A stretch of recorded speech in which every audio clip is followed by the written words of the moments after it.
Good afternoon, everybody. It is maybe a little bit of a different time, but not a different tandem up here. We've got Ben, Rasa, and myself on the PGA Live Before Lock show for the 104th playing of the PGA Championship, and we join you with breaking news.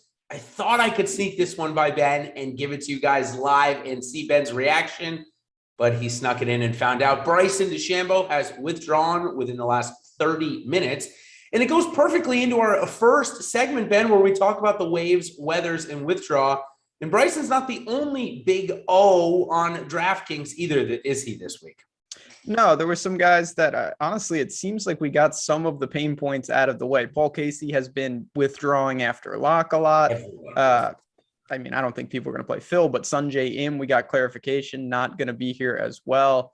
And now we get the Bryson news, which it's not super significant for me. I wasn't going to play him, but it did kind of feel like he was going to miss the cut if he was really going to attempt to play like this. You mentioned you saw a little bit of him on the range this morning, and it did not look good.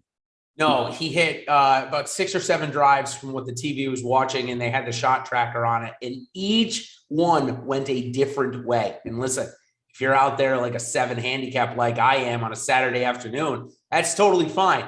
Not at Southern Hills at the PGA Championship. That won't work out for him. So a tough break for Bryson. Obviously, he's still a pretty big draw. I know he hasn't played much this year, but I would have liked to see him play in this. Again, I'm with you. I wasn't going to play him, but other people were, and I think that would have benefited us, those that were not playing him. So, yeah, a couple other names you mentioned, Casey, Sung Jae, Harris English, bit of an enigma, Ben, because we never heard about an injury, and he hasn't played since when? Before the Masters, right?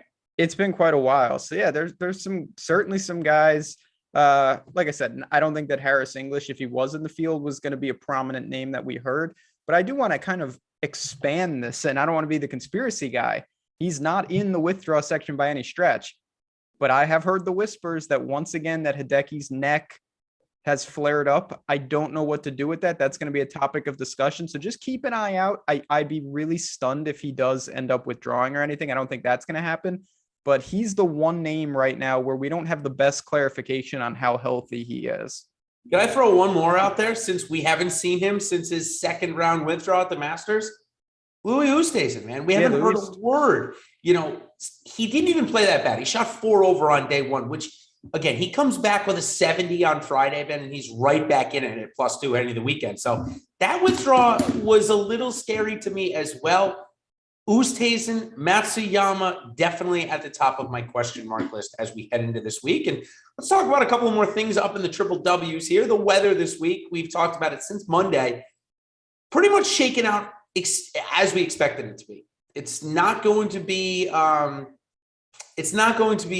pleasant in terms of no wind. There is going to be a lot of it. Gusts could get up to 25, 30, 35, 40, maybe even. Maybe it's going to bring some thunder showers in the Friday PM window. But other than that, it looks pretty good, Ben. It looks pretty standard across the first 2 days. And then the weekend, of course, it doesn't really matter at that point. It's going to be bad. Can it be quantified? That's a debate right now. I think it's pretty obvious on paper that if you're playing in the PM, AM, you got the worst of it, because Friday morning, it seems like there could be legitimately like 40 to 50 mile an hour gusts. And that's going to be a problem. It's not to say, though, that if you play on the AM, PM, that you're just playing in perfect conditions. It's going to be tough all around. So I do give some bump to some of the groups in that AM, PM wave, but I don't think it's going to be easy no matter where you're at. Totally agree. Let's expand on that for just a second further. Most of the sites, if you have this, if they offer this bet, or you can even find it on a couple of other places like Prize Picks and the alike, the over-under is set at 71.5. I've seen that in a lot of places. Now, for this tournament, that's a +1.5 mark. And I'm not talking about for the full field bet. I'm talking about for the stars, Schauffele, Spieth, etc. So what do you make of that? I mean, 1.5 over, that's a pretty, for a average score for a stud, they're expecting this to be very hard. It's going to be tough. I do think that the cup is, first of all, it's par 70. So there's just not that many scoring holes out there. You add in the wind. Every guy that I've listened to press conferences said this is long, small greens. You're going to need to scramble. So the elite of the elite, there's going to be some guys in red numbers. But I think if you shoot 72 or 73, I just said this to you before the show, you're going to be fine tomorrow. Like, that's not going to be ideal, but it's going to be far from pack up your bags and go home. Yeah, and chat is all over it. They see Denny McPutts That's right. getting Bryson's spot. Funny enough, Denny McPutts has played so much better this year, at least in my opinion. And he gives a lot of credit to Bryson DeChambeau, who he went and spent time with over the offseason, learning speed training from him. So just kind of an interesting, weird connection there. I don't believe, DraftKings proved me wrong, that Denny McPutts will get in the player field for us this week. Probably be able to find some bets on him if you're really interested, but I don't think we'll be able to roster him. Could be wrong, but that's what I'm sticking with for now.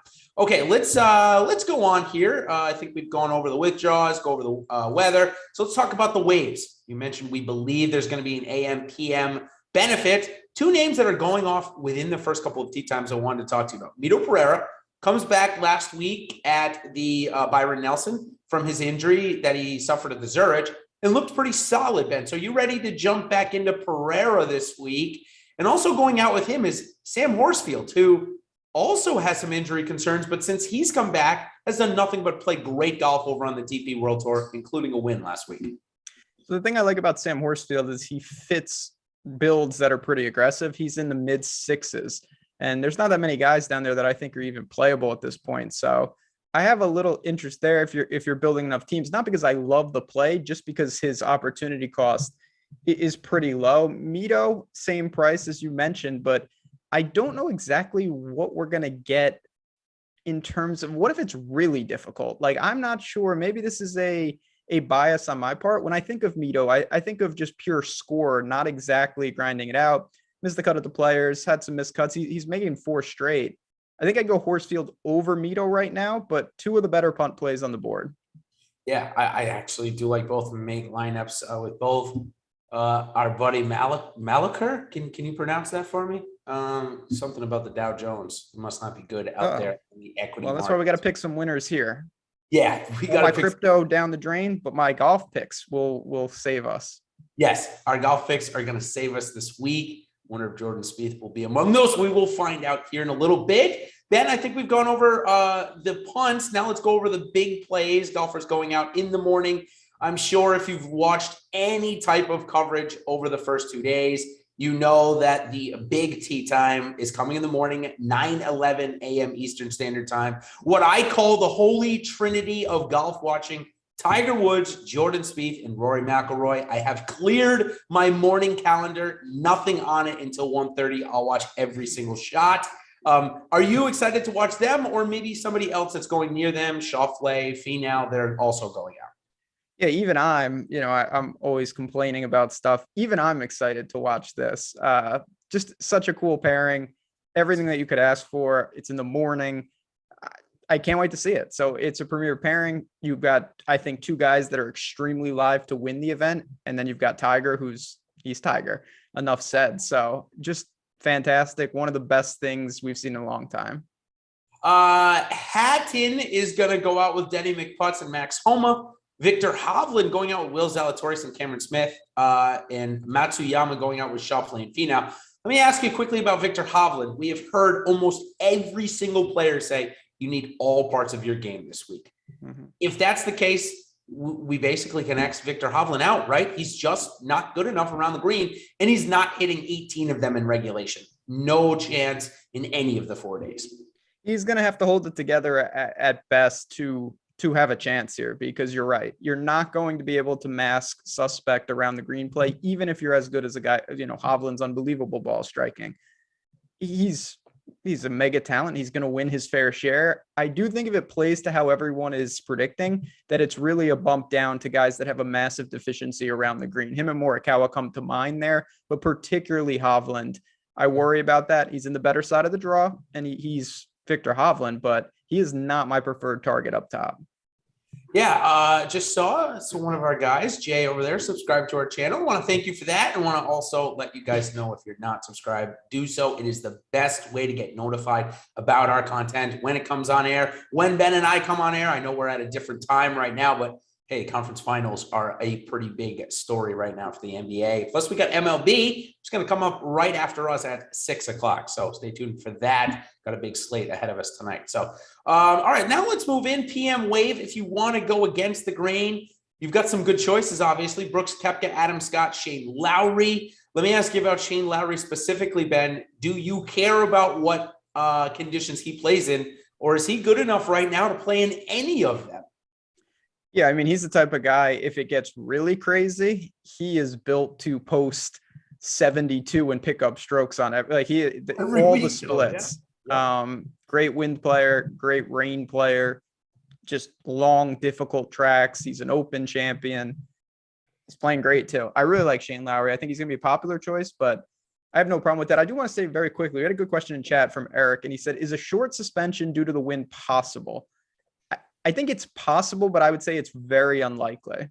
Yeah, I can explain the golf technicality term in that. Ben, I'm sure you've seen it with Louis Oosthuizen in 2016 at the Open Championship. This exact scenario play out. If the ball is oscillating on the green without you making it move, they suspend play. It's as simple as that. If the ball is not oscillating on the green and the balls aren't moving, they play through it, unless, of course, there's lightning to go along with it. But as you saw at the Wells Fargo 2 weeks ago, they played through 45-degree pouring rain and wind. So goes to show you there's only a couple of things that'll stop a golf tournament, lightning being one, and the winds just being too high that the balls move on their own being the other. So that's the case. I don't think we're going to see it here this week. So, all right, let's move into rank them, Ben. And I think this is really difficult this week because of the strength of the field.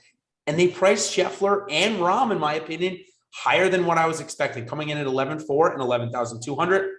Throw in Justin Thomas at 10.7. Who are you going to first in those three this week? So I thought my first reaction is all three of them are in the wrong draw if you want to play that game. So we're going to have to deal with that. I'm going to go to Jon Rahm. I think that when I look at his game, I do worry about, keeping it together. It hasn't been the best year, but it's still a very, very impressive resume. His around the green game has been a little weaker than we're used to, and that's something that he's going to have to pick up. But off the tee is still dominant. The approach game is still dominant. It's Jon Rahm. I still view him, I still think he's the best player in the world. He's not playing. Scheffler is playing better than everyone, of course. U.S. Open champion. If I'm paying all the way up, it's for Rahm. JT's a great target. No problem with him. I just prefer Rahm. So, Scotty has shown us he can play in the wind, clearly from Dallas, 4 hours away. I like Scheffler this week. 14% is what the field's at in my MMEs. I would say maybe I'll be slightly over. Jon Rahm is the interesting one. People are rather clicking Scotty's name, which makes sense, obviously, given the recent performance. But Jon Rahm coming in at 11%, I've got to say it's intriguing to look at as a leverage spot, as is Morikawa, who's not in this segment. But I like Rahm. To rank them, I'm probably going to go Rahm, Scheffler, then JT, only because I'm still scorned by Justin Thomas in major championships in weather conditions. I remember I'm still obviously a little bit stung by it. But the year that Spieth and Kuchar went toe-to-toe, Thomas missed the cut after being top 5 after day 1 because he ran into some bad weather on Friday afternoon. I got 5 of 6, had Spieth and Kuchar on it. Cost me $1 million. Beside the point, I remember him not being good in conditions. So maybe he's fixed that. Maybe he's not. I think Rahm's game is a little bit better in these conditions than Thomas, and probably Scheffler too, at least given the recent performance. So I think we're pretty in line there, Ben. But yes, interesting enough, all three are in the prospective bad wave. Now, coming into top form, it's going to be our next rank 'em, where these next 4 golfers are either coming off of a top 5 finish or a win. And we've got Xander Schauffele, Jordan Spieth, Patrick Cantlay, and Hideki Matsuyama. You mentioned Matsuyama possibly having the neck flare up again. Is that enough for you to rank him last out of these 4 this week? So I think it is, but I want to clarify. It's partly because this range is loaded. These are some heavy hitters. These guys are playing phenomenal. So it didn't take much. This is, of course, with my process, I'm leaning on our tools here at Awesemo. When I looked at the ownership and I looked at the leverage, all of these guys stood out as serious threats in a balanced lineup. So Decky does get bumped down. I'm going to start with, and it's very close, I'm going to start with Xander. I think that his well-rounded game, he shot 61 on Sunday after making that cut on the number. I think he's really poised to lean on the off-the-tee game. He's got no glaring weakness. But I could say the same thing about Patrick Cantlay, and his price is ridiculous in my mind. 9,100. He fits every type of build. He did not look good in the biggest events this year. He missed the cut at the Players and he was 39th at the Masters, but everything else has been exquisite. Those guys both won at Zurich together, and Spieth is playing out of his mind ball striking right now. So you've got some excellent choices here. I would love to get 2 or 3 of these guys on the same team. I've got plenty more bets, so this isn't stealing a segment from the future or anything, but Schauffele, Cantlay, and Spieth. I got them all 20 plus to 1. Schauffele was a little bit higher using our OddsShopper. Got him at 28. Spieth, I got really early 22, and Cantlay was 25. They're going to be the 3 main horses of my betting card. I think that they are just as likely to win this event this week as is Thomas, Scheffler, or Rahm, given how they're all playing. I know Scheffler's playing the best, but still, these guys that we just mentioned are playing phenomenal. So it does leave out Matsuyama for me. I don't have 0, but I'm finding him as when I make 3 stacks of these guys, and I don't want to go Spieth, Schauffele, Cantlay, I'll throw in Matsuyama for one of the guys that I don't want to play. I really like those builds, so it's not that I don't like Matsuyama, but he would rank 4th out of these guys. All right, now let's talk about the low-owned golfers above 9,000 this week. Colin Morikawa, Brooks Koepka, and Dustin Johnson. Certainly Johnson has looked better than Koepka, but Morikawa I feel like is getting a bad rap, Ben. He's played pretty good. He had 1 bad hole at the RBC Heritage, 17 on Sunday. I think he made triple, might have even made a quad, pushed him out of the top 20. But other than that, it's been solid. Brooks Koepka hasn't shown us anything since the Waste Management, so hard for me to get behind that. I know it's a major, but I feel like we're getting played out on that narrative. I think we've seen the best of Brooks Koepka in a major, although he'll probably make me eat my words this week. I mean, I've been there before. It won't be the first time that I've missed on Brooks, but I have 0 interest in him. If you have enough lineups and you want to spray with some Brooks, he's going to be the lowest owned. That's all I can really look to. I would much rather roll those shares to the guys we just talked about, Cantlay, Xander, those types. All of these guys are in the wrong wave. I think I would go with Dustin Johnson, all things considered, 9,500. He's shown more lately. And I do want to point out, the courses that he's played recently, the Players, Valspar, Augusta, Heritage, and Byron Nelson, at least 3 of those 5 are very technical layouts. This is going to allow him to lean more off the tee. I think this is one of the better setups for him in recent weeks and months. So I like DJ. I don't have a strong take on Morikawa. He has to hold it together around the green. He's lost in 7 of 9. If he misses a lot of greens in regulation, it's going to be a short week for him.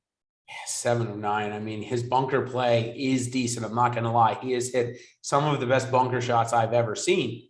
But if he's not in the bunker and he's in that Bermuda rough around the green, he does struggle with it. So agreed, Morikawa in a similar bucket to Hovland, that if they hit over 75% of their greens in regulation, they can absolutely contend. I just don't see it happening this week. We look at the 2007 stats of greens in regulation. Tiger was one of the only ones to break 70%. Morikawa, I don't believe, is as good as an iron player as 2007 Tiger Woods was. Again, I believe Morikawa is one of the best iron players we've seen in the last 20 years. We're talking about Tiger Woods here, probably the best we've ever seen. So interesting. I do like a leverage spot. If I had to pick Johnson or Morikawa in a leverage spot in a one-off, I would probably take the salary savings pen and go down to Johnson. I think you're getting the same ownership there. Yeah. And I know Sunday's round for Johnson was horrific at the Byron Nelson. He looked like he was ready to come to Southern Hills. But I'm going to throw that out and say that the other 3 rounds where we saw some good signs is what we're going to see this week. So, all right, let's move on to our high-owned 8K range. We've already talked about Shane Lowry. Both you and I are very high on him. I'm also coming around on Joaquin Niemann, Ben. I watched this around the green game last week, and it is transformational based on last year's stats. I'm not saying he's the best in the world or anything, but from what he was, it's a total change in his game. And at 8,500, I love the price. I don't love the ownership. That's the only problem I have with it. I don't love the ownership either, but I think it's a very interesting narrative with him. He's combating really popular ownership against the worst of the wave. He's in the wrong wave. And I think a lot of people are going to look and say, okay, Niemann, I wanted to play him, but I'm doing an AM PM stack, and now I'm not going to get to him. He may come in lower owned than everyone was expecting, and it's not ideal. He's playing in the thick of it. He's really improved, though, around the green. He came in 25th last week. That does not tell the story. He shot 2 over on Sunday. 2 over at Craig Ranch is shooting 85 at a normal course. So just throw that out. He's playing great all year. He's a winner at Genesis, 6th at Farmers. I think they're comps. I love this range. Again, Neiman, Will Z is there, and certainly Shane Lowry. Yeah. Other high owned, I have Max Homa trending towards the 15% range. I also love this guy this week. I think that a lot of my builds have started Spieth, Schauffele, or Cantlay with Homa or Neiman. I think that getting 3 of those guys into a lineup gives you a ton of win equity. And hey, man, if you're playing on underdog and checking out that new best ball, I'm trying to get all those guys we just talked about. And then I have a couple of teams with Spieth, Schauffele, Neiman, Homa. I love all these guys this week, even though they're highly owned. I'm going to look to diversify down below. I'm with you. I think there's a lot of options there. And the interesting thing, it's to me a range full of guys that are going to do it, but besides Lowry, that haven't really done it in majors. You know, Neiman, Homa, these guys are racking up wins, but they haven't really broke through on the major level. Will Z, of course, is very close already. Now he's not playing the best, but I do think it's a pretty good setup. So I like this 8K range. If you can get a couple of these guys and a couple of the 9s and you build like that, it's a very effective balance build this week. Me too. So just for clarity purposes, Lowry, Homa, Neiman, Zalatoris, playing all of them, however, not going to decide to fade any of them. My fades really come in this next range where I'm sorry, Tyler, I skipped over other studs, but I did it purposely because I'm not going to play Cam Smith this week. I'm not going to play Victor Hovland. So that leaves only Rory McIlroy, who we haven't talked about, which I will play. But somebody in our chat, MC, Mike Campbell, has told me that he doesn't play well when he plays with Tiger. Now, I asked him to quantify that for me, and he said he didn't feel like going to get the research. So thanks a lot, Mike.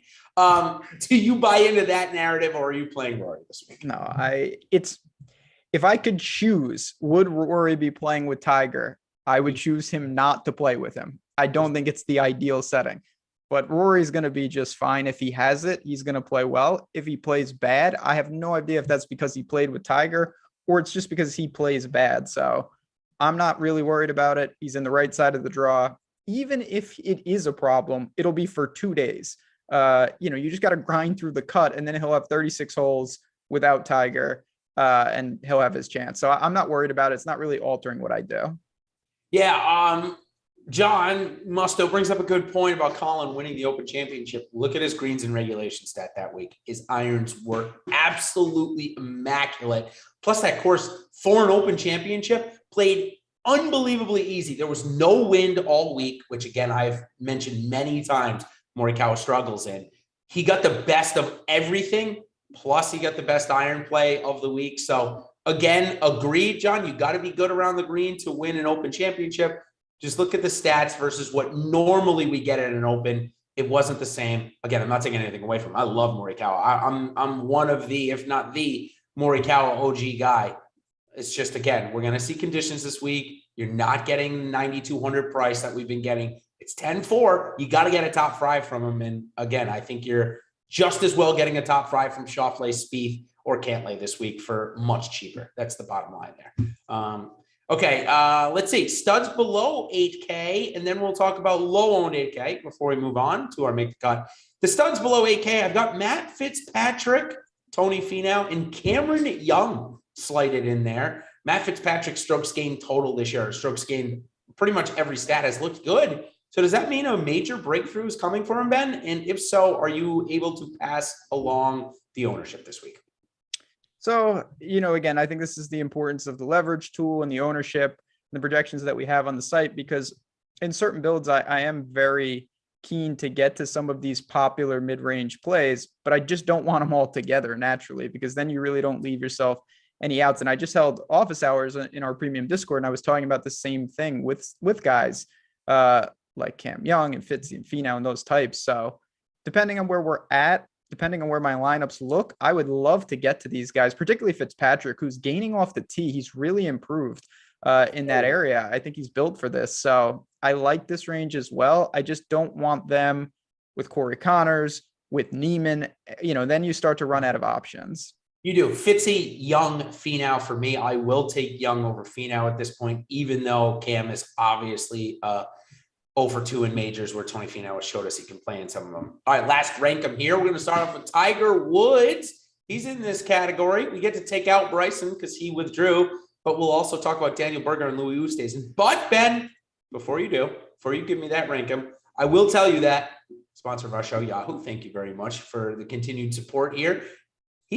Tiger Woods is the minimum price on Yahoo this week. So if you want exposure, which of course I do, I'm going to get a lot of exposure over there. Will Tiger help me win $1 million this week? I don't think so. I truly don't think so. But can I get a top 20 out of him? And for a golfer that's minimum priced on Yahoo against, what is it? I think it's maybe 3,000 or 4,000 other entrants in the $20 championship baller. I don't need to get 6 guys in the top 10. I need 6 guys to all make the cut plus the winner and another couple top 5. So I will use Tiger there. If you want to join me and haven't done so over on Yahoo, now's the time to do so. You're going to get a free month of Awesemo Plus Platinum. You guys see it on your screen there for just signing up, making your first deposit, and entering your first paid contest. That can start tomorrow. If you want to join and you want it for tonight, you want to see the projections, see the ownership projections Ben and I have been mentioning, do so. We'll get you all squared away. Send an email to support@awesemo.com and we will get you all squared away with your free month. So come on and join us. You're also going to get the US Open in there, Ben. So a lot going on in the next 30 days over here at Awesemo. Now I'll turn the floor over to you and tell me about Tiger Woods. Tell me about him all the way through. Does he make the cut? Does he play? Looks like he'll play at least. So I think it's actually pretty interesting in Yahoo from both standpoints. Obviously, when you're at the min, it's a lot easier because your break-even point's much lower, but he's going to be more popular there. I don't really see it. I think that if I had to bet anything, it would be for him to miss the cut. I don't think he's a lock to miss the cut by any stretch. I just don't think that there's a ton of upside there. And certainly when you're looking at a site like DraftKings, him or Homa, him or Hatton, him or Neiman, him or Connors, it's a big ask to compete with those guys. We saw a flash of it. I don't know if he can hold it together for 72 holes. This is going to be a much easier walk for him, but I think it's going to be a much tougher layout for him. So I'm interested to see how he does. He will not be in my player pool though. Yeah, obviously the books think he's got a much better chance of making this cut or they're needing to recoup some losses over the make the cut bet given at the Masters, which was plus odds. You cannot get plus odds this week on that. Now, let me ask you one more question. I think I know the answer to this because I'm going to kind of lead you into it. But if you had to pick conditions in which you believe Tiger Woods could compete in, what would they be? Yeah, I do think he would be better suited if it's like comically hard. And he's just so good at understanding how to hold it together, how to shoot 73 and not take yourself out of it. He's the best ever at that, in my opinion. It's just incredible how he can do that. I just don't think that he's going to be able to handle some of the distance at parts and he could get himself into trouble. And I just want to go back to the point about Morikawa because, John in chat was following up on that. And it's kind of what we're saying. And I won't speak for you. Feel free to add on. It's Morikawa is the best iron player in the world. But I think this course, the green complexes are so small. It doesn't really matter who you are. You're just not going to be able to be at that level. Everyone is going to have to scramble at times. He can mask it better than anyone, but whether you're talking about Tiger or Morikawa, I just don't think that anyone is going to be able to be above these conditions. It's going to test you around the green game. It definitely is. No doubt about it. All right, let's move on to our Make the Cut segment where we're going to bring up a variety of golfers that either we like, we don't like, and or are playing this week. Going to first start off with Webb Simpson. Bit of an enigma this year. Been hurt, hasn't really performed, getting no love at 7,800 this week. But if I had told you a year and a half ago, hey, listen, Ben, at Southern Hills in a year and a half, Webb Simpson is going to be 7,800 and 1% owned, you would say, hey, I might even play him at that. So are you going to play him at that this week? And does he stay around all 4 days? I'm not going to play him. I think that if you are building 150 for a milli, he's worth a tiny splash because when Webb is on, and it can happen randomly, but there's nothing in the form that would indicate that he's just struggling everywhere. And now he's lost his putter again. He's lost 4.7 and 2.8 strokes putting in the last 2 events. Nothing inside the top 30 in his last 5. I think it's a short week for Webb. Agreed. Abe Answer, not a good season, but has that Sunday at the PGA Championship last year kind of sticking out to me. Literally went from a nothing in the tournament to in the optimal in 18 holes. So can Abe Answer do something similar again?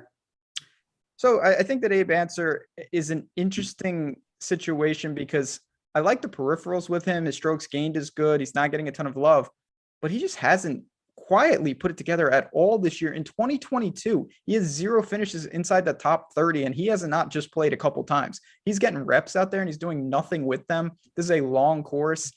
0 for 2, Webb and Answer short weeks.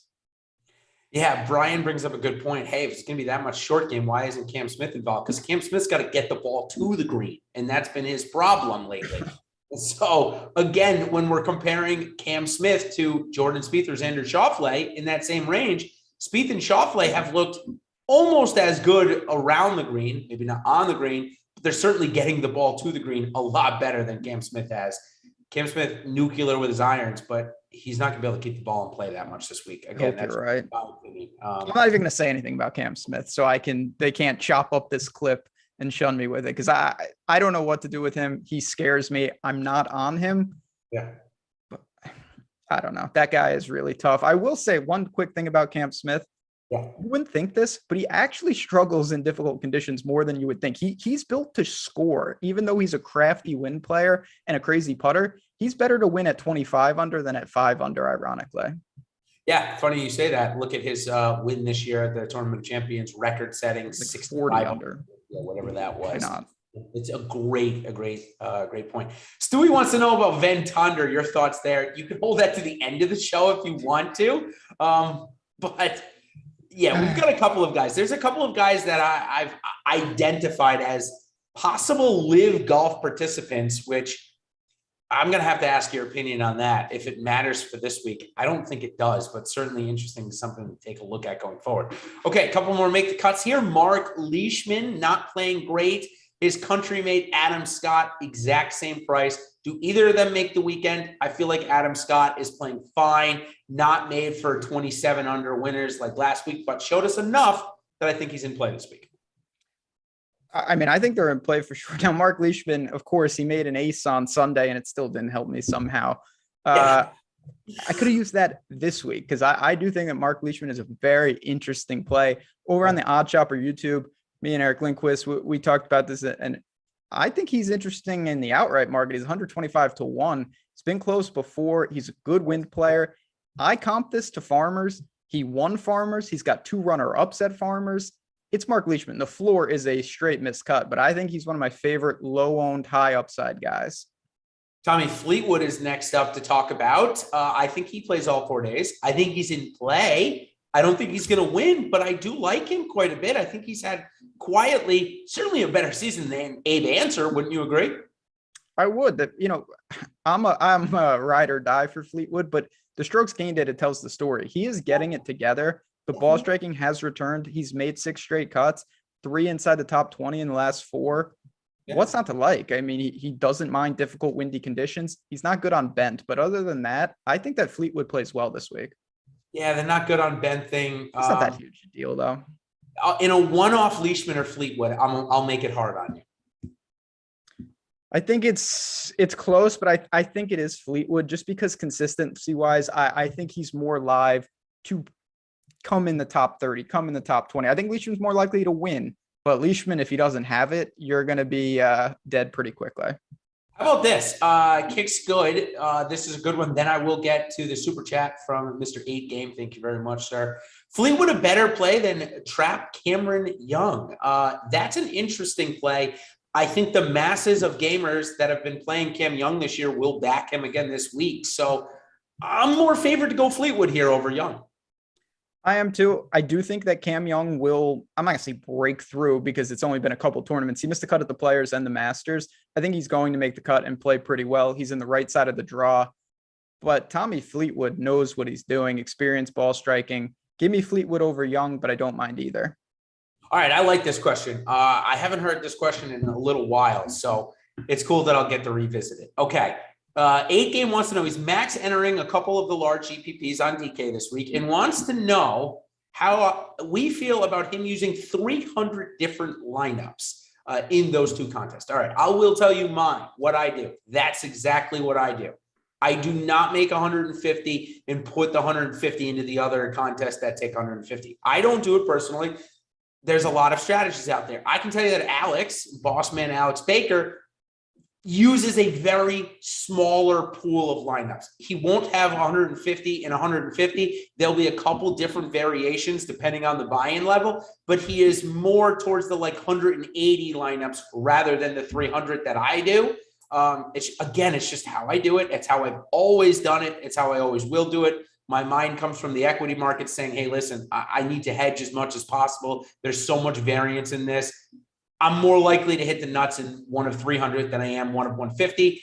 And the only thing that I'm going to give up there is winning that second contest if my first 150 ended up having the nuts, right? Maybe that's a lot, but likely if I'm entering 300 lineups, 150 and 150, I'm not going to care about winning either one. I'm going to be happy with it. So that's my answer. Ben, in your MME days, how about you? How did you handle this? So I do the opposite. I think it's just a risk tolerance question. Yeah. You can build, there's no doubt 100% that if you do the 300 different lineups, you are smoothing your variance. You have a much better chance of connecting because you have more permutations. You have a much less chance, of course, of mega smashing because you won't have the best lineup potentially in two things. But on the flip side of that, there's a lot of times where you don't have the lineup in anything because you only have 150 and it was in the other batch. So if you are looking to give yourself the most outs, I would recommend doing the 300 different lineups across the contest, and you have a much better chance of being live come Sunday. Yeah, and if you win the 1 million and you made 300 lineups, it's not going to matter, right? Or subsequently, if you make 150 and you win the million, that another 100,000 on the other side of it isn't going to matter either. So again, obviously, it's all about winning the millie. Had a question specifically on that as well, Ben. Is leaving 700 too much on the table? My answer is simply no if you like the looks of the lineup. Agree. I think it's towards the part where you could probably upgrade, but if you really like the lineup, don't upgrade just to upgrade.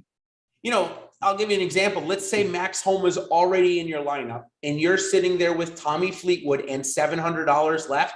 There isn't a golfer above him until you get to Neiman that I'd say, I'm going to play over Fleetwood. So there's a scenario. I mean, obviously, I'm a Tiger homer. I'd probably click Tiger's name here, Ben. But if I was playing without being a super fan of Tiger, that's exactly what I'd do in this scenario. So that's just one example. I'm sure we could come up with other ones if we thought about it.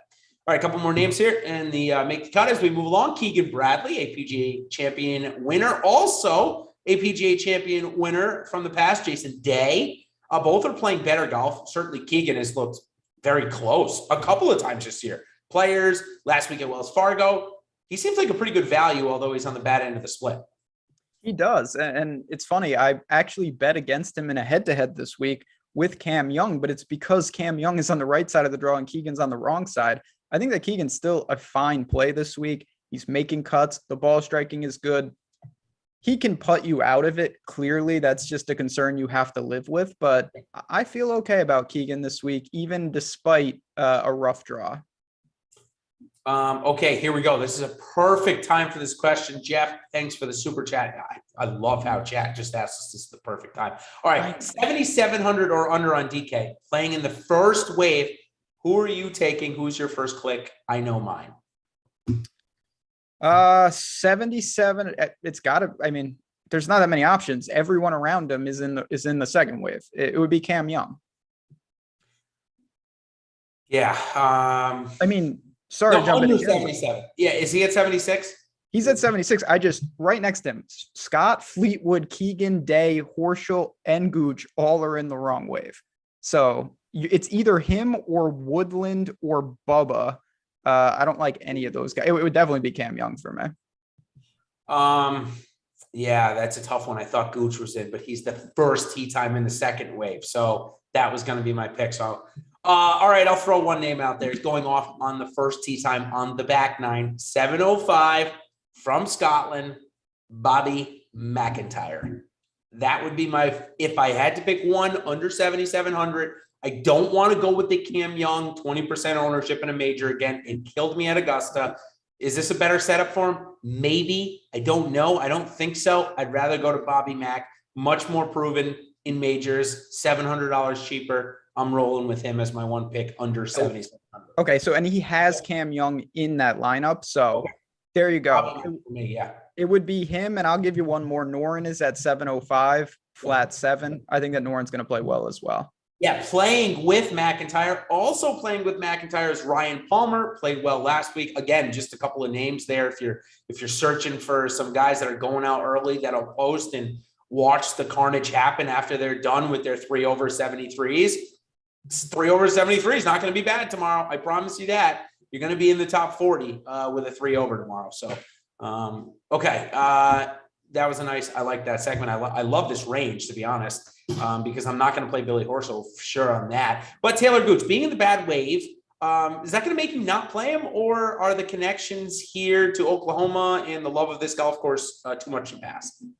It's, again, I want to be clear. If you're in the wrong wave, it's not good, but it's not a death sentence. There are going to be plenty of guys that make the cut from the wrong wave. And Taylor Gooch, he bounces back after missed cuts. Chat pointed that out. He's a talented guy. I worry a little if it's crazy hard, but these are generous fairways. I think he's going to be fine. I think he does make the weekend.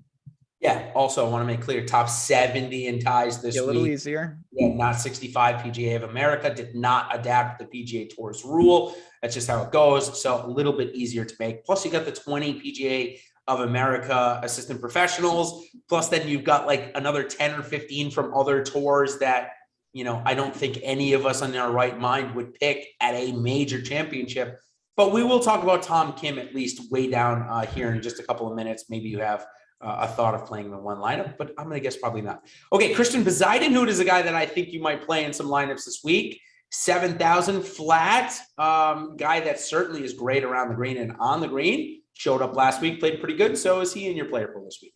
Yeah, he's a different type of player. I think he meshes well with like Spieth types, and not that I'm playing Kevin Na, but guys that are not going to dominate off the tee. Got to get it done. They're going to be taking clearly 3-shot approaches into the par 5s. They're not going to, no one's reaching into possibly. So I think Bez will be fine. He's in the wrong wave.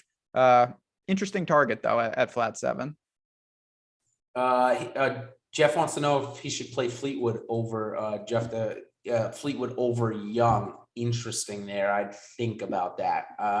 Yeah, I think you and I I like know Fleetwood this week. Yeah, I think you and I both would in that scenario. Again, if your lineup doesn't have over 75% total ownership and you like Cameron Young, go ahead and stay there. We're not trying to take you off of him because of the ownership. It's all about what your total ownership of the lineup is. If it's getting into the 90% range with Cameron Young and everybody else over 10%, you're probably going to be duped. If you don't care about being duped, then don't worry about it at all. Again, we like to try and be unique when we win our million. And maybe Patrick Reed, who does have a good tee time at 7,200 this week, will be part of a winning Millie Maker lineup. What say you about Patrick Reed, Ben? He honestly could. I think he's an interesting Millie target because it's Patrick Reed. But like Webb, he has shown nothing. His off the tee game is broken. His irons are broken. His short game is good.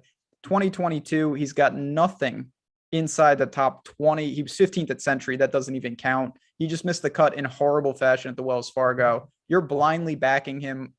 I'm not going to do that. Kevin Na in play? Not for me. I think he's just going to get a little overpowered. It's a long course. When he flips the switch, he's very, very good. So if you want to pair him with like Bez types, I get it, but no. Aaron Wise, maybe underperformed what I'd like him to be or what I thought we would have gotten out of him up to this point, maybe in his career and season, but we've seen him step up in some big events. So is this another one where Wise can continue his rise up the OWGR?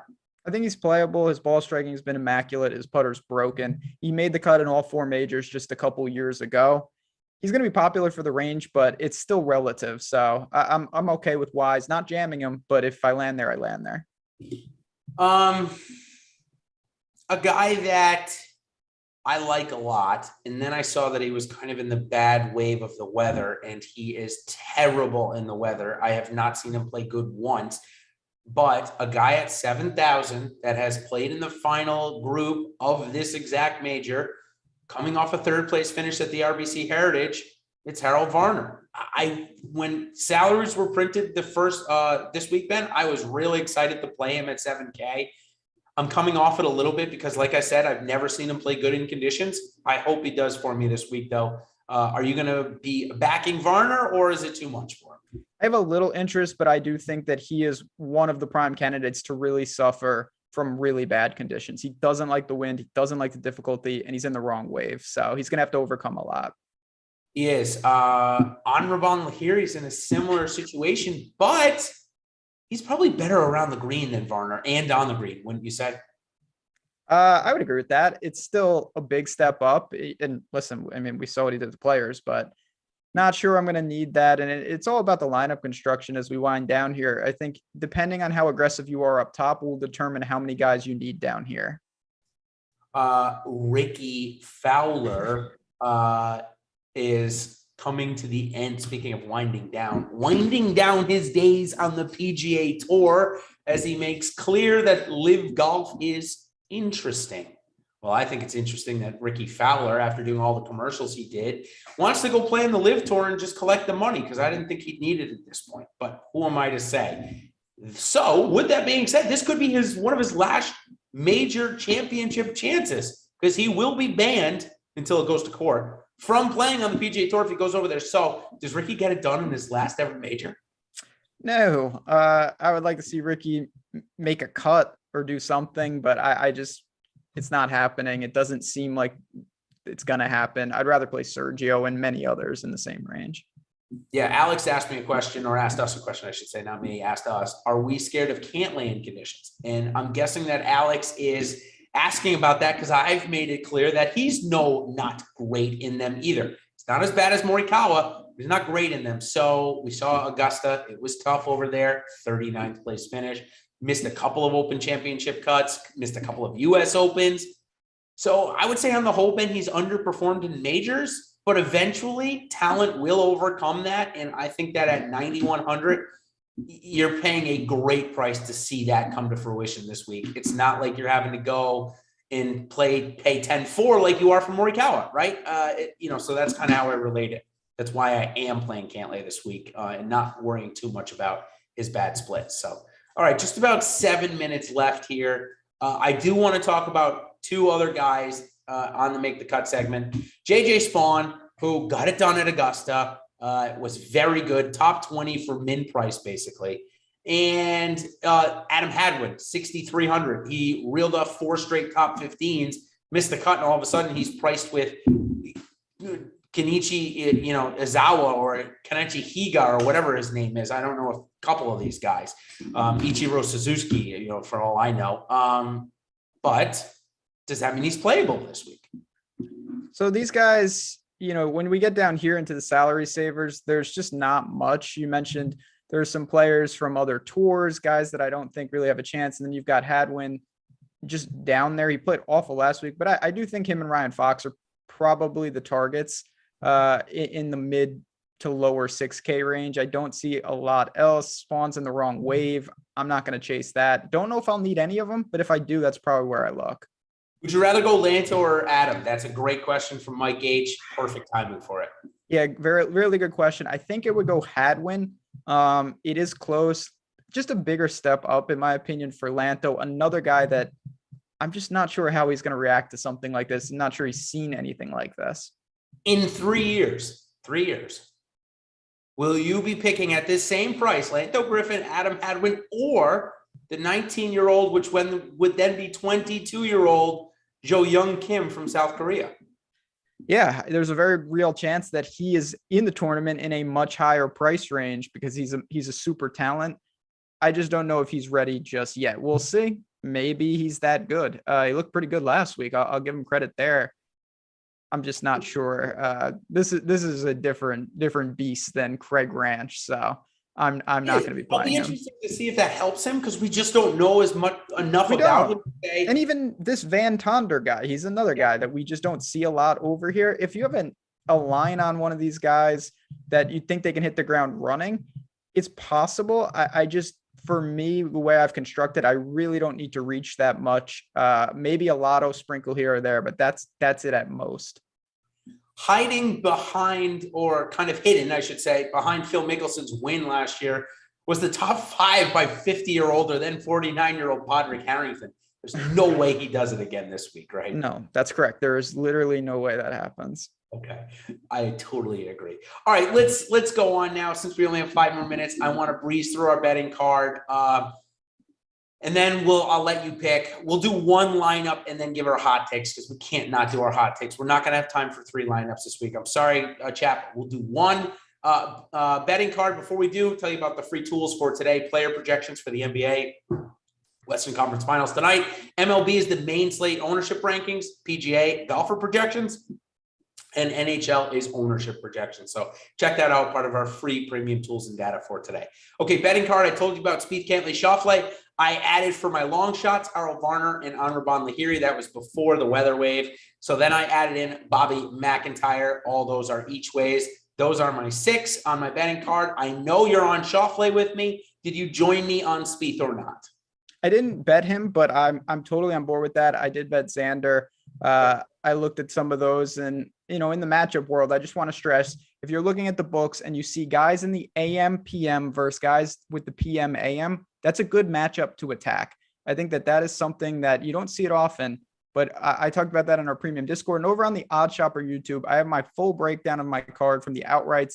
I dropped a bet, my play of the day. I'm doing that video every day. It was the golf pick today. It was the Cam Young one. So I'm with you there. I would love to see someone in that 9K range win. I think we have an opportunity for it. Yeah, I certainly do too. Okay, let's do one quick lineup build.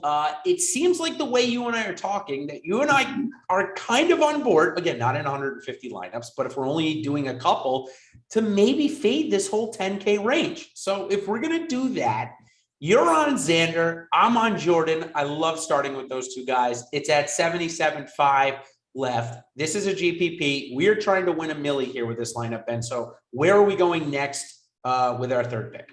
I'm going to go with Max Homa. It still gives us plenty of room. 8,100. You've got Xander, Spieth, and Homa. And then from there, there's just so many things we can do. We can take like a Fitzy type. We can bump down. Just so many options. I like Fitzy a lot this week. And now what I want to do, because I think all 4 of those are higher owned, I want to go down to Bobby McIntyre, who has shown up in a couple spots. That leaves us with 8,200. Tiger Woods is there. I'm not going to make you pick him. I want you to tell me in this situation where you'd go to. Oh, it's very easy for me. We have 4 building blocks that I think are going to be very popular. And then we've got Bobby Mack and Usti, and we leave $200. It's a perfect milli team. A lot of risk, ton of reward, though. That is the type of team you want to play in a large field tournament. But if you get the vintage Usti, you're going to be leveraged, you're going to be unique, and you're going to have a real path to success. Absolutely. Love that call. That is entered. I'll ask for your Venmo when I win the milli. I'll be celebrating my birthday's actually on Monday. So look at that. Narrative street. Milli maker winner there. Probably not going to happen, but I can't wait to try and see it happen. Okay, here's my hot takes. Ready? I'm going to rattle them off since we only have 2 minutes left. Fire away. Jordan wins. Tiger top 20. Rory top 5. Lahiri top 10. That's it. You can parlay a couple of those on FanDuel. I love doing that. The top 10. One of my favorite bets is the top 5 parlay between Spieth and McIlroy, paying you 14-1 this week over on FanDuel. Those are my hot takes. Ben, let's hear yours. Some of those are quite spicy, so I like it. I've talked about a lot of different guys. There's one guy that I have not brought up the entire show, okay. And I want to be clear. This is a very deep long shot. If you want a guy from the clouds, Cam Young, not Cam Young. That's a lie. Cam Davis, the Australian. 20-1 for a top 10, 40-1 for a top 5. He's over 200-1 to win. He's not going to win. He's good in difficult conditions, and he's good in the wind. His stats are all over the map. He's been missing cuts. Then he came at 3rd at Heritage randomly. What we're looking at is a probable miscut. I think there is a world where Cam Davis is able to lean on his driving abilities and play okay here. He's in the mid-6s. He'll be 1% owned. He's on my card. I bet him at 20-1 for a top 10. I love it. All right. That's going to do it for us. Brian wants to know if Scotty's going to get in the mix on Sunday. Scotty will be a part of the story on Sunday. Not the biggest part, but he's playing too good. There's no way he won't be at this point. He loves this golf course, knows it probably better than most. So that's going to do it for us here on our PGA Live Before Lock. Sorry, we got to get out of here a little bit early. It's how it happens with the other sports. But if you want to continue talking to Ben and I about this, go into our Discord for our premium members. Find us on Twitter at DFSGolf23, at JazzRazDFS. Until next week, everybody, we're heading back to Texas for the Colonial. Now the Charles Schwab. We will see you there. Cheers, everybody. Good luck.